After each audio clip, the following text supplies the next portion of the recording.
Well, welcome everybody to South Orange Library's Special Conversations program. I'm Laura Sims, the host, and really happy to welcome you, and especially to welcome my dear friend Jon Michaud, who is a Maplewood local and also a very talented author, and he's here to talk about, as you know, his latest book, Last Call at Coogan's, which was published in June to high praise. Publishers Weekly called it earnest, evocative, and full of crisply rendered profiles of employees and patrons, a rewarding study of how communities are built. And the New York Times called it an ambitious overview of the forces that batter the individual as they do the collective. It's a great book, and Jon did bring some copies, so if you don't already have your copy, you'd like to get him to sign one, they will be for sale at the end. Jon's debut novel, When Tito Loved Clara, was named a Best Book of the Year by the Barnes & Noble Review and was a finalist for the Writers' Center First Novel Prize. He was the head librarian at The New Yorker from 2003 to 2012, and the head librarian at the Center for Fiction from 2015 to 2017. His writing has appeared in The New Yorker, The Washington Post, Tin House, Lit Hub, Crime Reads, and numerous other publications. He writes really wonderful, smart reviews for both The New Yorker and Washington Post. In addition to being an acclaimed author, Jon is also the collection management librarian at the Milburn Free Public Library. Please join me in welcoming Jon Michaud. Thanks, Laura. You're welcome. Great to be here. I know, this is wonderful. And I was here in July to help launch your book, so that's right, we're doing I must have done an okay job since you're having me back. Yes, you're doing, you did a great job. Were you going to start by reading? Can I read a little bit? Yeah, please do. So this is my last event for the launch period of this book. So bittersweet. I'm really happy to be doing it here, so close to home, in front of so many friendly faces. I want to read a chapter that I've never read before in public. It's one of my favorite chapters. It's from the middle of the book. So Coogan's was a bar that opened in Washington Heights, and it was open from 1985 to 2020. But it really became Coogan's after 1990 when this trio took over: Dave, Peter, and Tess, two Irish-American guys and an English woman of Irish ancestry. And they really shaped it into what it became. And so I'm going to read a bit about Coogan's. Turned itself into an art gallery, a performance space, and this chapter is going to be about a play that they put on at the bar. It's called God Forgives You. For years, Peter had been working on a musical about the final day of business at an Irish saloon in a changing New York City neighborhood. The play was a repository for his thoughts and fears about the bar business, a warped mirror through which he reflected on his own career and thwarted artistic ambitions. It began life as Pudding's, the last saloon, then became Coogan's Castle, and finally the Castle Bar. Peter wrote the book and the lyrics. The music was by Franklin Mikare, a singer-songwriter who'd had a regular Friday night at Peter's previous bar, Pudding's. Peter spent more than a decade trying to get his play produced. The irony, of course, was that Peter already had a long-running show on Broadway, Coogan's itself, in which he was the producer, the director, and the singing star. Peter would get up and sing at the bar at the drop of a hat. Nevertheless, in uncanny ways, the Castle Bar anticipated events that would occur some 2 decades later in Coogan's. On the cusp of the 21st century, Washington Heights was edging towards a transformation that would have been near unimaginable when Peter and Dave took over the bar. Crime was falling, rents were on the rise, and the neighborhood seemed to be getting whiter by the day. In Peter's play, the bar is saved by an 11th hour twist of fate. It was hard to imagine, but Coogan's would one day need a similar intervention to stay in business. Getting a play produced in New York City is likely one of the few enterprises even more challenging than opening a restaurant there. In both cases, you need connections and good luck. Peter at least had the former. During his time working at the performing arts nonprofit HAI, he had befriended the actress Geraldine Fitzgerald, who became a guiding light for his play. The Irish-born Fitzgerald had a long and distinguished career that included an Academy Award nomination for the adaptation of Washington Heights. A trusting bond formed between the aspiring playwright and the great actress. For a star of her stature, someone who counted Laurence Olivier and Charlie Chaplin as friends, she struck Peter as generous, smart, and surprisingly low-key. One of the final performances of Fitzgerald's career was an evening of songs and stories at Coogan's. So early in the 90s, Fitzgerald arranged a reading of Coogan's Castle in her apartment with Milo O'Shea, Malachi McCord, Moira Kelly, and Brian Dotson all taking roles. Peter, who was rarely dumbstruck, sat mute at Fitzgerald's table, watching and listening with amazement as the actors ran through his script. When it was finished, he said to Fitzgerald, "I'm going to take a walk around the block so they can tell you what they really think." When he returned, Fitzgerald chided him for false modesty. "You will not stop doing this play." But even with that encouragement, Peter would not be able to land a full-scale production.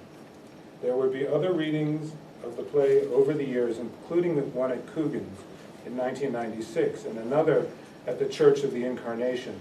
But a production of selections from the Castle Bar, mounted in the dining room of Coogan's in 2000, was the closest the play ever came to a full staging.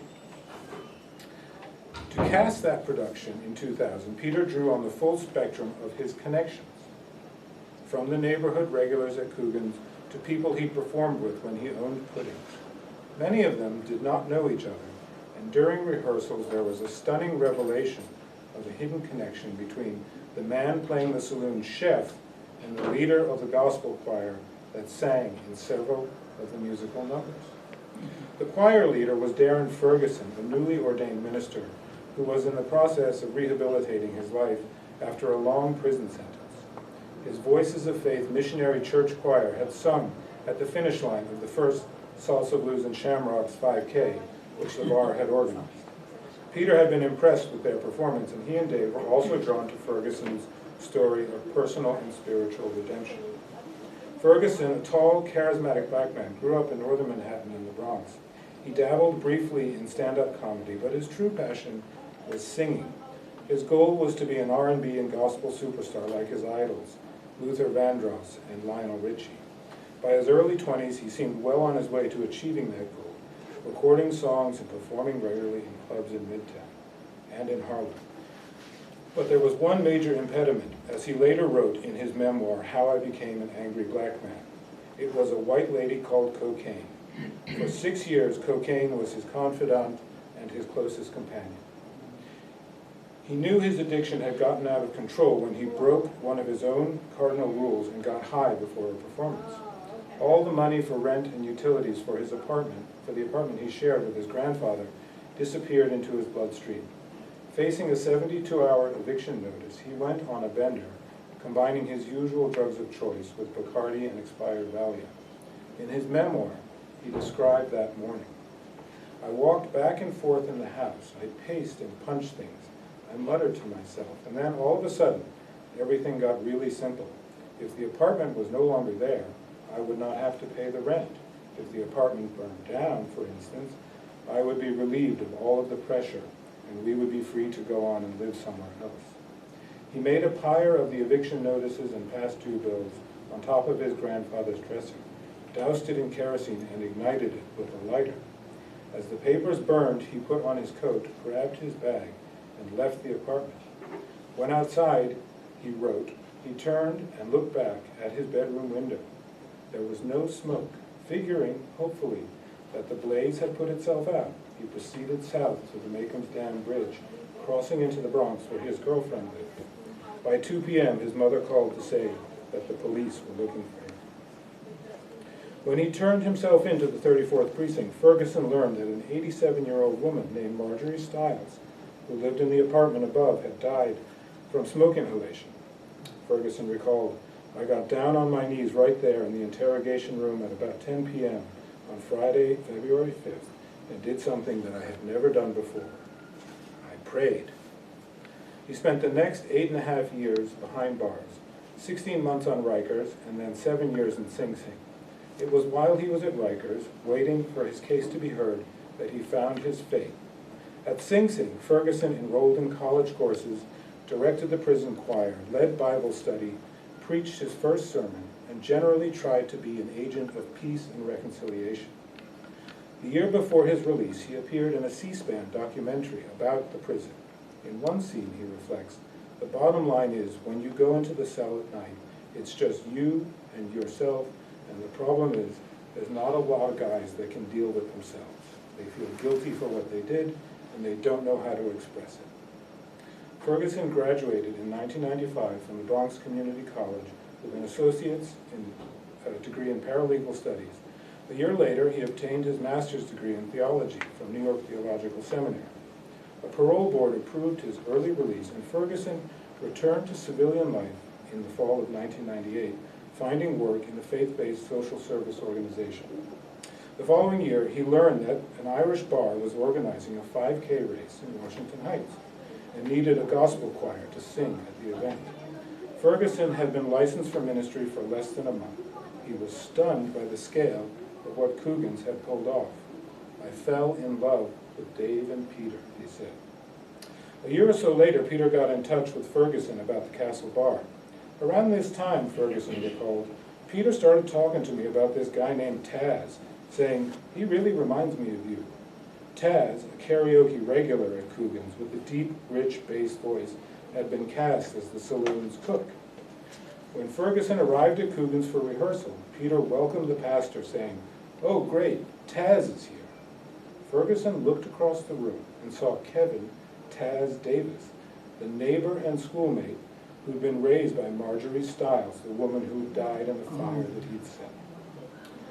Though not related by blood, she had been like a mother to Davis. Ferguson was frozen. While in prison, he'd received messages from Davis warning that, "If I see you, whatever happens, happens." Ferguson had made up his mind that he was not going to defend himself. "I was going to put my hands in my pockets. Whatever he did, I deserved it." At Coogan's, though, Ferguson was conflicted, thinking, "Am I really going to put my hands in my pockets? Is he going to kill me? Does he have the right to kill me?" Davis, who had bleached his beard and mustache for the role, approached Ferguson and said, "Come here. No, come here." He took Ferguson's head in his hands, kissed Ferguson on both of his cheeks, and said, "God forgives you, and so do I." The two men then embraced each other and wept. Davis later reflected that his response might have been different if they'd met anywhere but Coogan's. A few days later, both Davis and Ferguson took the stage together at Coogan's to perform in the Castle Bar.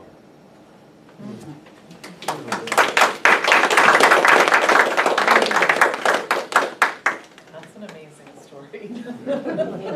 That's one of the stories that made me think, oh, there's a book here. Oh, yeah, I I bet. heard that story. I bet. You do such a wonderful, it's a great example of the excellent job you do in this book of maintaining this, main narrative about Coogan's and Dave and Peter, and then dipping into these side stories. I mean, Ferguson, what an amazing, side story. He's a bishop of a church in Orange, too. Oh, really? He's local, yeah. Wow, that's incredible. So I love, the book is filled with these kinds of stories, if you haven't read it. And yeah, it's so entertaining and moving and. That was both one of the delights and the challenges of writing the book, right? Because there's so many great stories. It's a bar, of course, there's lots of great stories. Right. So I had more stories than I could use, Yeah. but I had to be very selective of the ones that I picked. Right. Because... and how to work them in, I would imagine, right? And so that was the selection process. Which of these stories contributes to the overall themes of the book? Yes. So because Coogan's was a meeting place that brought people together, and that was a place where people from different backgrounds in the neighborhood who had been antagonistic toward each other learned to communicate with each other, this story was a perfect example of that sort of venue of reconciliation that Coogan's became. Right. Yeah, I want to dig into that more, but first, if you could just tell us, where did this book come from? So it's fortunate that my wife just arrived. Late, very, very late, I'd like to know. She's in some way responsible for this book because when she and I started dating, she was living uptown. I was living in Queens. I really didn't know Northern Manhattan, and Zoraida was living in Inwood, and so I started making a lot more trips uptown. I got to know Washington Heights and Inwood. And Zoraida's family lived near Coogan's and were frequent visitors to Coogan's, so I became a frequent visitor to Coogan's, and I sort of fell in love with the bar and the neighborhood as I was falling in love with her. And so that's how I got to know Coogan's. Right.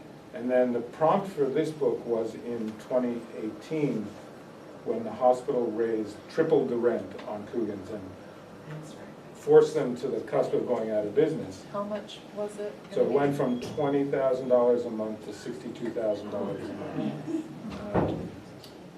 And it got a lot of attention, but the biggest attention came when Lin-Manuel Miranda, who'd been a regular at the bar, tweeted about it. And his tweet and the involvement of local politicians and power brokers that convinced the hospital to negotiate a fair lease for the bar. And so I went up there to write a piece about that. And I called up, and they had been on every local news network. They had been in the New York Times. They had been all over the media. So I called up in advance and said, could I get a few minutes with you, the owners, to get some background info for this piece that I'm writing. And I thought I'd get 10 or 15 minutes with them, and I ended up talking to them for 3 hours. And I walked out of there with my head like swimming with stories and thinking, well, I got more than enough to write my little piece for the magazine, but maybe there's actually a book here. Right, that's great. And so then what happened? So the piece came out and was very popular and was shared all over the place, and they were very pleased with the way I portrayed them and the bar in the piece, which was a big deal. Yeah. Because they had worked with journalists and filmmakers and others before, and they weren't always pleased with the way they'd been portrayed. So when I saw that, and I remembered all the stories that they told me and all the other stories that I'd heard from people in the neighborhood, and one of whom was Jim Dwyer, the New York Times reporter who'd broken the story, who said, that he had thought about getting a video team from the New York Times in there to do a walk and talk about all the pictures on the wall, because he said, if the bar closed, all that history would be lost, all that lore. And so I had the same impulse, my God, if they had closed, it would all be gone. So it was an act of preservation. Yeah. So I pitched it to them like that, if you guys had closed, all these stories would have been lost. Right. So why don't we do a book? And they agreed. That's amazing. Which is incredible because they didn't know me. They met me for 3 hours. Right. And what is it about Coogan's that makes it so special, or that made it so special? Well, it is primarily the 3 owners. The character of the bar is an extension of their character. It's has the best traits of Irish hospitality. It's welcoming. It's non-judgmental. It's also a place. Coogan's opened up during some of the worst crime years in New York City history in the mid-'80s, when crack cocaine was king in Upper Manhattan, and the neighborhood had the highest murder rate in the city. And so Coogan's became a place of safety, and they had rules because they knew that people who lived in the neighborhood needed a place to go to feel safe. And so they had very strict rules about behavior, about how, who was allowed in. Nobody who wanted to sell drugs was allowed in. Nobody with sort of gangland connections and that kind of was allowed in. So they preserved it as a place of safety. And Peter likes to say, once people feel safe, then you can introduce joy. And that was our goal, to create a place of safety, so then we could introduce joy. But And- how did they enforce the safety? Well, I mean, it helped that the local cops like to jump there. Oh, yeah. They were the first, they and the hospital workers were the first regulars. Right. And that actually proved a challenge for them because a lot of the people of color who lived uptown were a little suspicious at first, like, oh, it's a cop bar, I'm not going in there. And so that was a challenge for them to overcome. Right. And I talk in detail in the book about the steps they took to overcome that challenge. Because they really did. They really did. It took time, and they had to try different avenues, but they did. So the presence of police was part of it.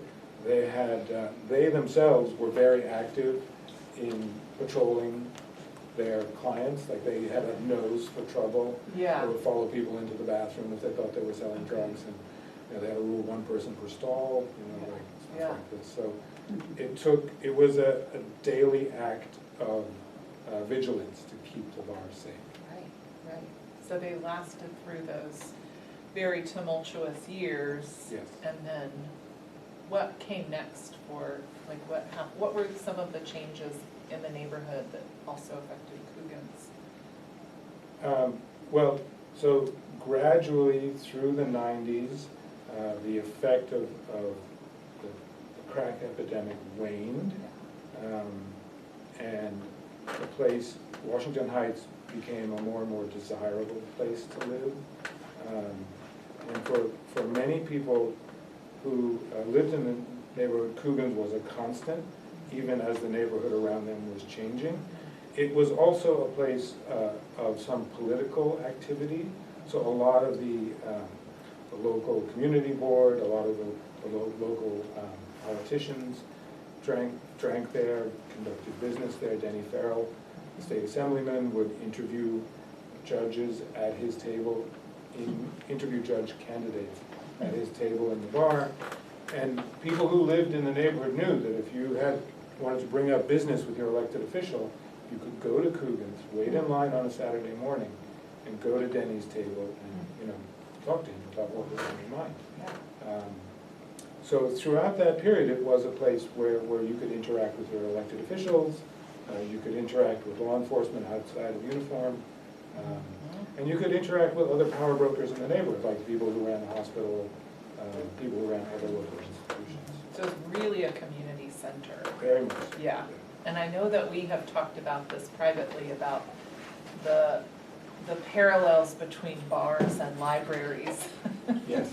Did you write something about it, or you did? I wrote something that didn't get published. Okay, oh, darn, because that's I such a wrote good an op-ed idea. about it, yeah. Okay, that's such a great idea. And you know what's funny though, is that idea really didn't dawn on me until I'd been working on the book for about 3 years. Yeah. Because I started working at Milburn right around the time I started working on the book. And Milburn was my first public library job. And I just kept seeing parallels between what I was doing at work and what I was doing when I was writing about the book. Right. And the function that the bar served within the Washington Heights community kept overlapping with the function that the library serves in the community that it serves. Right. Yeah, they're places of connection. They're both in the business of fighting loneliness. That's one of the key things. That's a good one. Yeah. A place where you can go and be with people who are not like yourself. Right. A place where you can go for entertainment, for artistic. Yeah, so they serve many of the same functions that the library does. Right. So what was your process for researching and writing the book? Well, it was my first nonfiction book, so I really kind of went at it haphazardly at the start, a little too haphazardly. I didn't keep careful notes. I was just like interviewing people, and I would go into the New York Public Library and look at old newspapers from the 1980s, local papers from Washington Heights, and I really couldn't get a grip on the story. About a year in, I sent 70 pages to my editor, and he basically said, no. No, this is not it, Right. And I was really fortunate. I'm one of the few people who can actually say this, that the pandemic came along, because it gave me 6 weeks at home to sit with the book. Right. And during that time, I did a lot of transcribing and a lot of thinking, and the book really came together during those 6 weeks. Because you had that space, Yeah. mental space even. Yeah. But the pandemic was not great for the bar. Can you tell us what happened? No. What happened to Coogan's? The pandemic. I know, that's funny. So the irony is that Coogan's last day of business was March 16th, the eve of St. Patrick's Day, 2020. Because the March 17th was the day that the governor, it was either the governor or the mayor, basically prohibited all bars and restaurants from serving food and drink in their premises. So yeah, they never reopened. They did a little bit of takeout for 2 weeks, and they quickly saw that they were not going to make any money doing that, because people. It's not really a takeout type of place, That's right? not why you went to Yeah. Coogan's. You Right. went to Coogan's to be with other people. Right. The food was good, but it, Was not it a- was yeah. not why It was you a would go gathering there. place, yeah. You would go for interaction. So they actually read the cards pretty clearly, and as Peter Walsh likes to say, most bar owners stay on too long. They wait too long to close their business. But they saw what they had gotten into, what was ahead. They shut down. And they told their staff, it's going to be at least 2 years before the restaurant business is back to normal. You should not go look for work in the restaurant business. Yeah, And they were right. right. So what were the effects, I guess, on the people who worked there, the community, when it closed, and has anything come along to replace it or even close? So, at the time that Coogan's closed, there were a number of other bars that had opened in Washington Heights, competitors. They didn't have the historical connections that Coogan's did, but so people had alternate spots to go drinking once the lockdown period ended. But nobody that I've talked to, even though they've gone on to some of the other bars in the neighborhood, nobody says that it's anything near what Coogan's was. One community activist, this is my favorite quote of all, says, yeah, I go to this other bar that's like 3 blocks down Broadway, but the cops don't go there. If I want to talk to a police officer, I have to go to the police station. But if I want to talk to a police officer before, I would go to Coogan's, have a drink with them, and we'd sort something out, Yeah, about a block party that I was planning or whatever, right. So people found alternates, but they did not find the same culture Right. and connections. Right. Yeah. And the Coogan story is kind of a microcosm of, the larger scale story of gentrification in New York and elsewhere, right? Yes, Did right. you kind of see it that way as you were writing it? Yeah, well, Washington Heights was the last neighborhood in Manhattan to gentrify. Gentrification really kind of started with the renovation of Times Square, and it kind of spread throughout the Bloomberg years. It spread through Brooklyn, Brownstone, Brooklyn, Yeah. and then kind of worked its way up through Manhattan, and finally got to Washington Heights. Yeah. So it was a long time getting up there, but the people in the community there saw what was happening, and they were prepared. They educated themselves. They became active in demonstrating and protesting. There was a huge and controversial rezoning of Inwood that was fought tooth and nail. They did get some changes made to the plan, but ultimately it passed. So yeah, you got to see it happening. I got to see it happening in real time. Right. As I was writing the book. One of the really still relevant chapters for today was the story of a police officer shooting a man of color. And there was an uprising afterward, and Can you just talk a little bit about that and like the role that Coogan's played?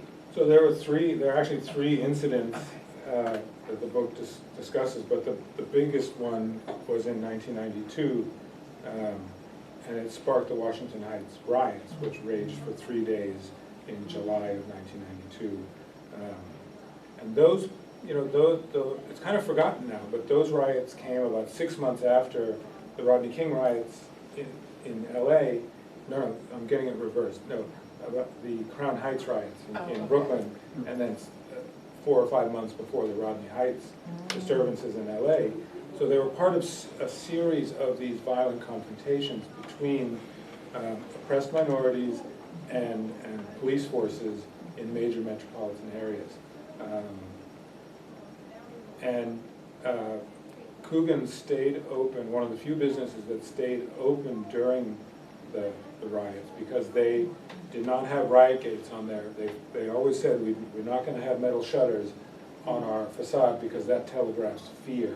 And we are not afraid to be in this neighborhood. We love being in this neighborhood. But they understood that if they closed their doors, they were possibly going to be looted or burned to the ground, because many other buildings in the neighborhood were. So they stayed open 24 hours a day during the riots, and they became a meeting place not only for the police, but also for the local politicians who were leading the demonstrations against the police. And there were some heated exchanges in Coogan's between those groups, never turned to violence. And then ultimately, the night before the riots kind of ended, Peter Walsh introduced a local precinct commander to the local Dominican, the first Dominican to be elected to elected office in New York City, and watched them have a conversation. That conversation did not end the riots. There was a lot of other reasons for the riots ending, but that conversation was a building block for the future for solving these problems. And the riots were a watershed event in the history of Washington Heights. Things didn't magically get better after the riots, but things slowly improved over the next decade. Do you have a favorite story or character from? Well, the one I read, it's a little heavy duty, that story, Yeah, I know, but it's very moving to me, and I've gotten to know Darren and Taz while I was reporting the story, and they're both remarkable people. So that's one of my favorite stories. And then there are a bunch of stories that didn't make it into the book that are favorites of mine that I like to tell at readings. Like one of my favorites is that for many years, St. Patrick's Day celebrations at Coogan's were led by 2 Jewish men. There was Dr. Cohen, who was a surgeon at the hospital, who was a Yeats fanatic, and he, on St. Patrick's morning, if you would go in and recite a Yeats poem, he would buy you breakfast. And then there was Larry Siegel, who was a banjo player, who was deeply schooled in Irish folk music, and he would perform at Coogan's every St. Patrick's Day, and he earned the name Larry O'Siegel because he was an honorary Irishman during the period that he... Siegel, oh my gosh. So it's that kind of, Yeah. And that's everything that they were all about. Right. Sure, a Jew can lead our St. Patrick's Day celebrations, why not? Very welcoming. Yeah, and then later on, there's a guy named Frank Hess who was was a local political figure. He was very active in local government, and he died, and to honor him, the bar added his matzo ball soup recipe to the menu, and that soup recipe was perfected by the Dominican chef, Chef Jose, who worked at Coogan's, working in consultation with Frank's very close friend Steve Simon, who's also Jewish and knew about matzo ball soup. And so, That's great. and it was so popular it became a regular fixture on the Wow, oh my gosh. So things like that. Yeah. So I know there's been a lot of exciting stuff that's happened since the book has come out. It's gotten lots of great attention.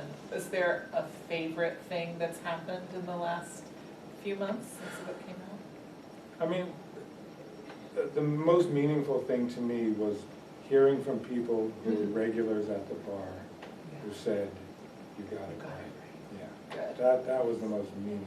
Yeah, I bet. Like people who I interviewed, and I know they were skeptical when I interviewed them. Who's this guy? He doesn't know anything about Washington Heights. Yeah. You know, but we're gonna do this interview with him because Dave and Peter said that You we have to should, do it. right?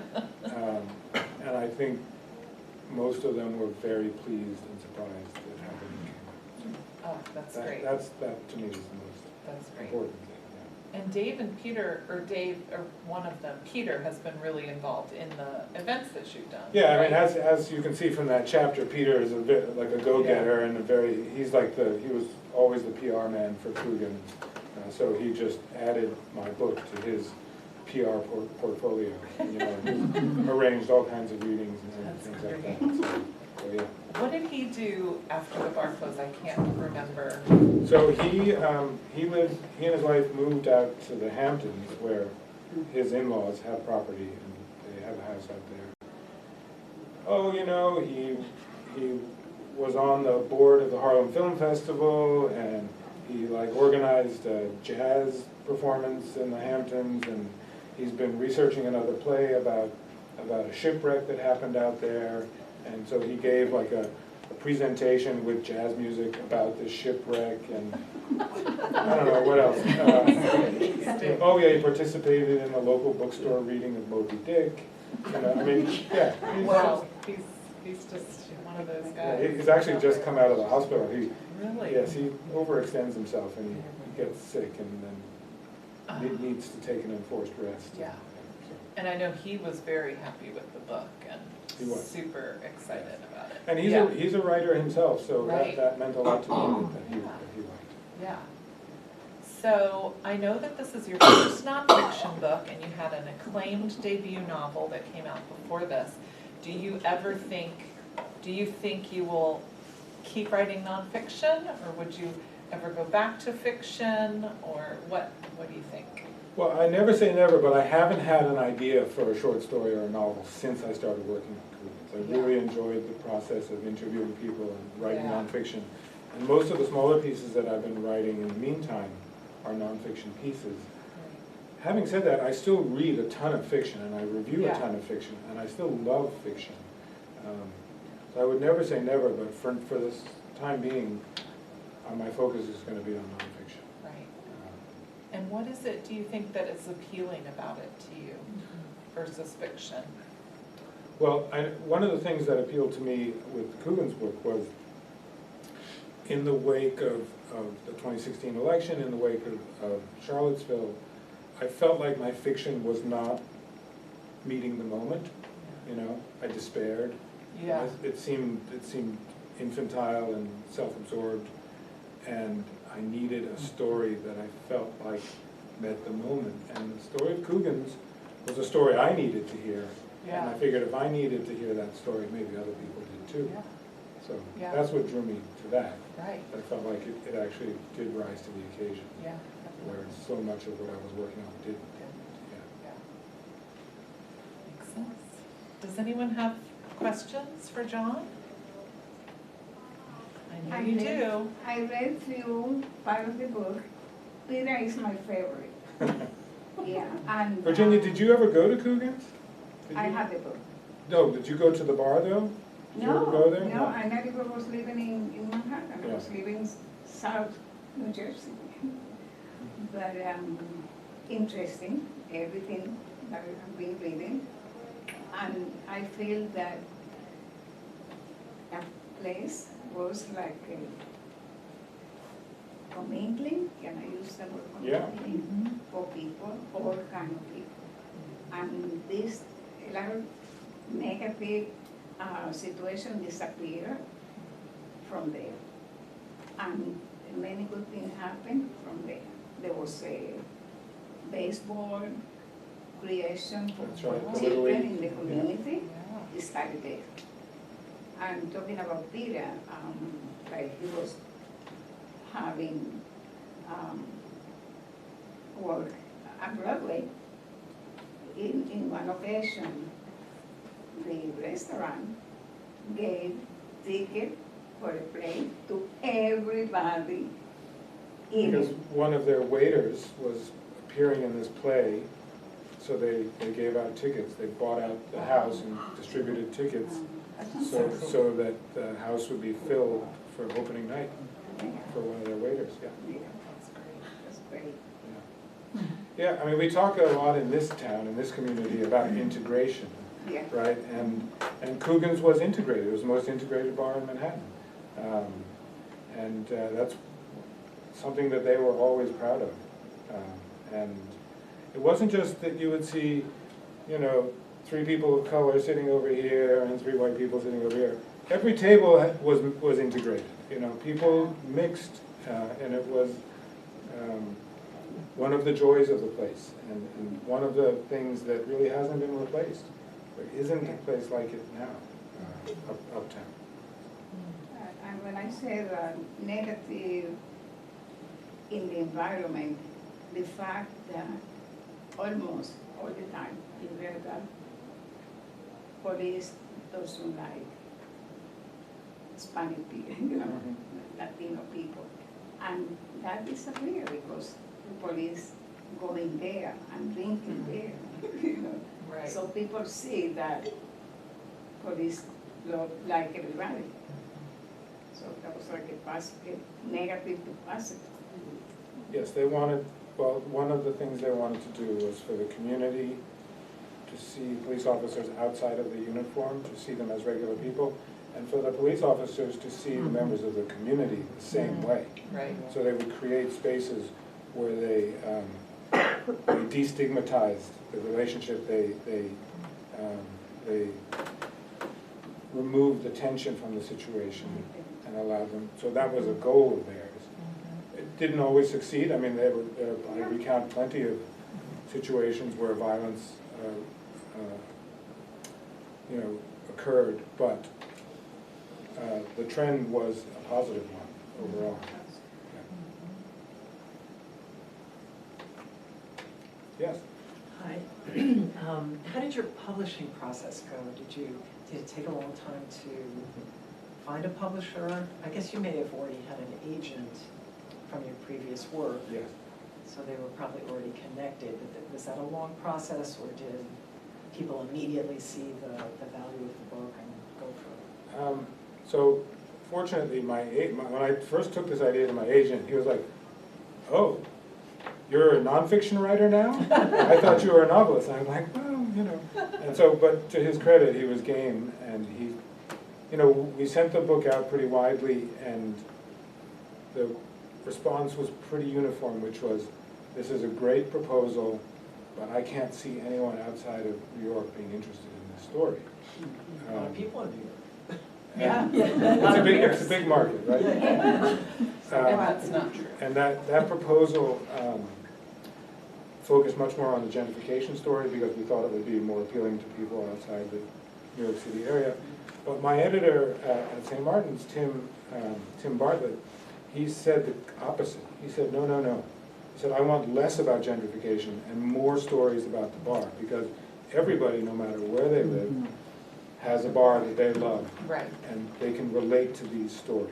And so I want you to throw out the big political stuff about gentrification and whatever, and I want you to really focus on the bar.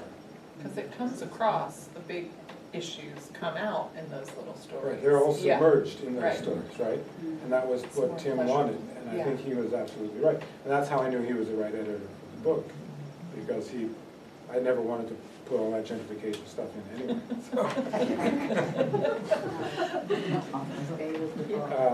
But it was a long process.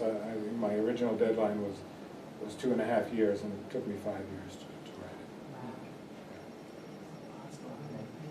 it. Yeah.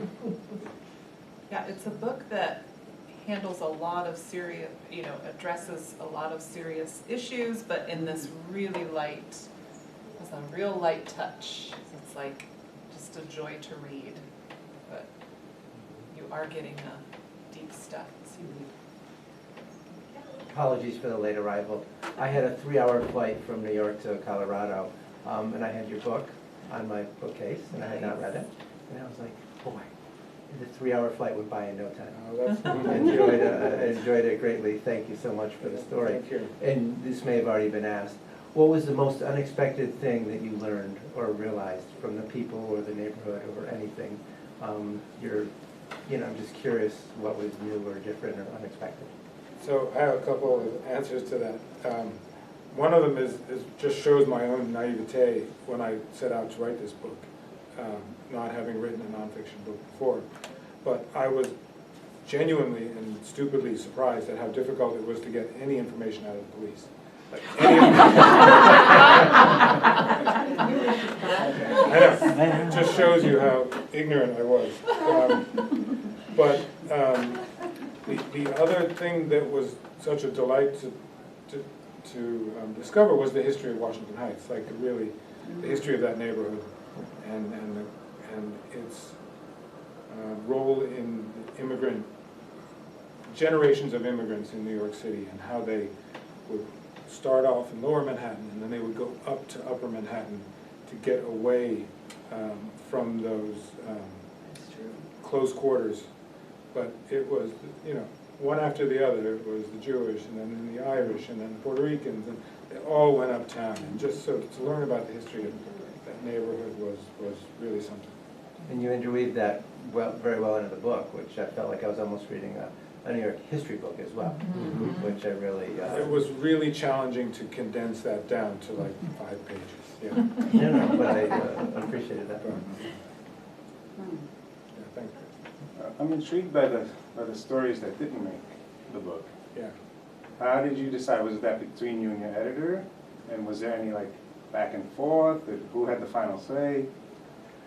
I mean, there was a lot of back and forth there. Tim was pretty clear about things he didn't want in the book, that he thought didn't work. He said a very nice thing. He said, look, we need to bring this book in at this such and such a length, and in order to do that, we're going to have to lose some wonderful material. So, I don't know if he really thought it was wonderful, but him saying that helped the medicine go down. But the test finally became like, how do these stories relate to the overall themes of the book? And the focus, with Coogan's you could have focused on many things. You could have focused on its association with the track and field community, which we really haven't discussed tonight. But it's a huge part of the bar's success. It's one of 2 or 3 great track bars in the world. We could have talked about all the politics. We could have talked about much more about the police stuff. But in the end, we decided that what really made Coogan's important was its role as a community builder. And so we focused on the stories that lent themselves to that theme. So those stories that didn't make the book, are they written? Were they? Yeah, lots of them are written. Is anything going to happen with them? I tried. Sequel? No. An addendum? Last call, Coogan's the sequel. After last call. Irony there. You're going to be in the TV show. Exactly. The last call. The really last one. Yeah. So there's one chapter about Al Order, who's maybe the greatest track and field athlete ever. He won 4 gold medals in the discus, about a night that he spent at Coogan's. And I interviewed his widow, and I interviewed all of these track and field journalists, and I wrote this chapter. And I was so pleased with it, but it got cut. And so I tried to get that published separately, but it really didn't have an identity outside of the book. So, I sent it to the track and field folks who helped me write it. So Al Order, after this memorable night at Coogan's, he sent the owners a signed discus and a copy of this thing that he had written. He had had a near-death experience about 9 months before he went to Coogan's, and when he had been resuscitated from death, he said to his wife, the light at the end of the tunnel is bullshit. And so that's what he wrote when he sent the discus to. That's the theme of the book.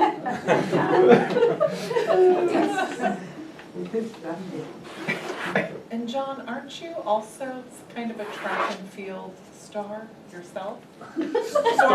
Star might be overstating it, but I did do, yes, when I lived in Ireland, I did do. Javelin? Javelin, yes. Javelin throwing, that's Or I mean, even throw, not stabbing. Yes.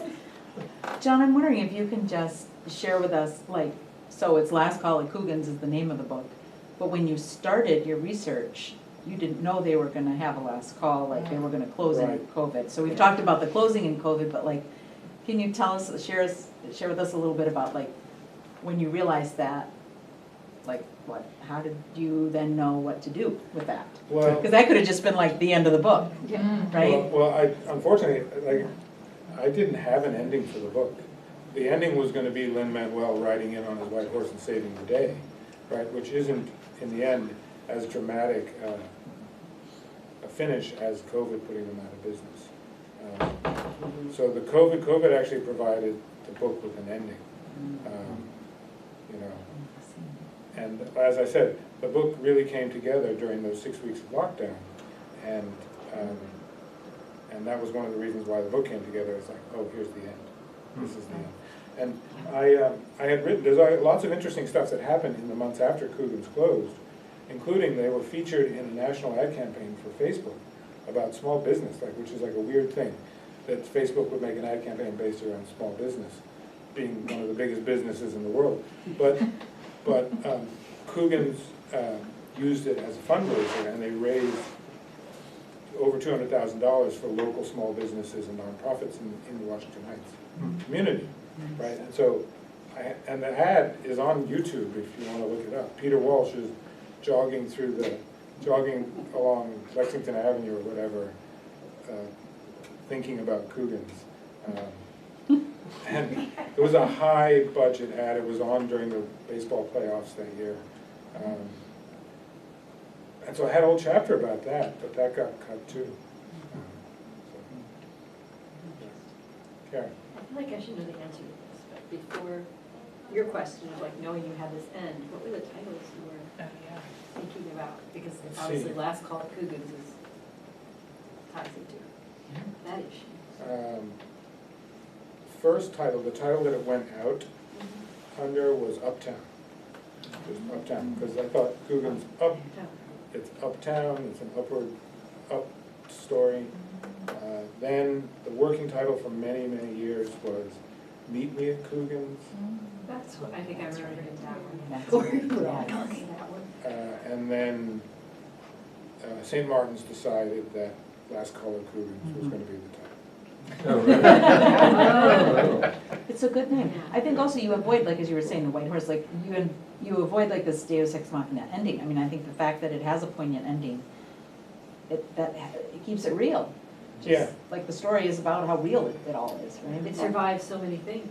Mhm. Yeah. But I was concerned that it would be too much of a pandemic book, but I think the pandemic only occupies about 30 pages of the book, Yeah. so. Yeah, it's good though. It's Is the space still empty? Still empty. Still has the Coogan's name on it, it's still empty. And as I like to say, one of the ironies is that all the bicycle delivery guys for the local food apps, they sit outside the sidewalk in front of Coogan's waiting for their next order. Oh, wow. Could have been inside Could have been inside. for $60,000 a month. That's right. You mentioned that pictures were taken around the walls. What were the pictures of? They were of many of the regulars who were there, of the celebrities who came to Coogan's, of book jackets and theater posters for events that had happened at the bar. It was basically a history of the neighborhood put on the wall. So you were on the wall. I was on the wall at the end.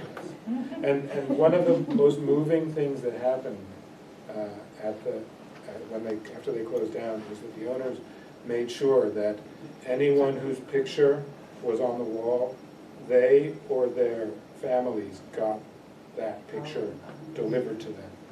So everyone, and then they also distributed the chairs from the dining room among their regulars. So people would have a memento of the bar, which, that was a lot of work to do that, but that's what they were all about. The whole back room is track and field pictures, right? Yes. Yeah, a lot of those went to the Armory, the track and field, indoor track and field center up there, including the Alward biscuits. Oh, yeah?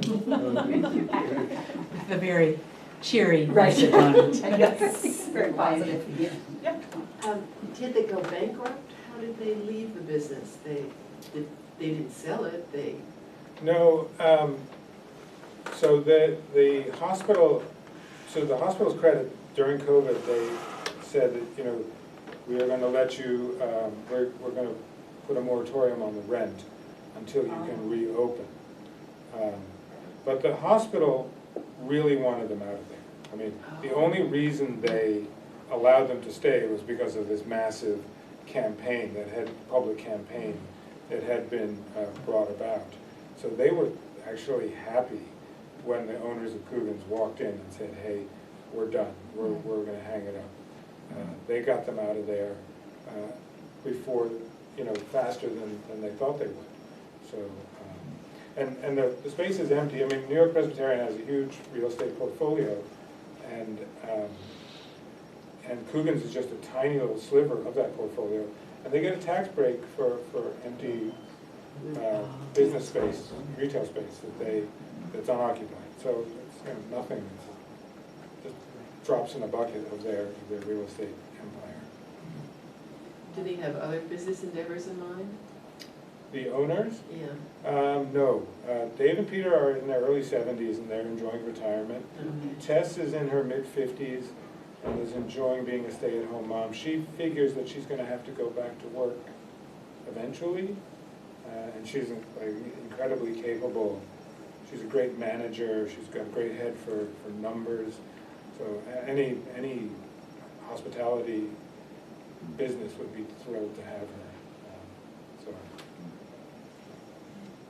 Well, thank you so much, John.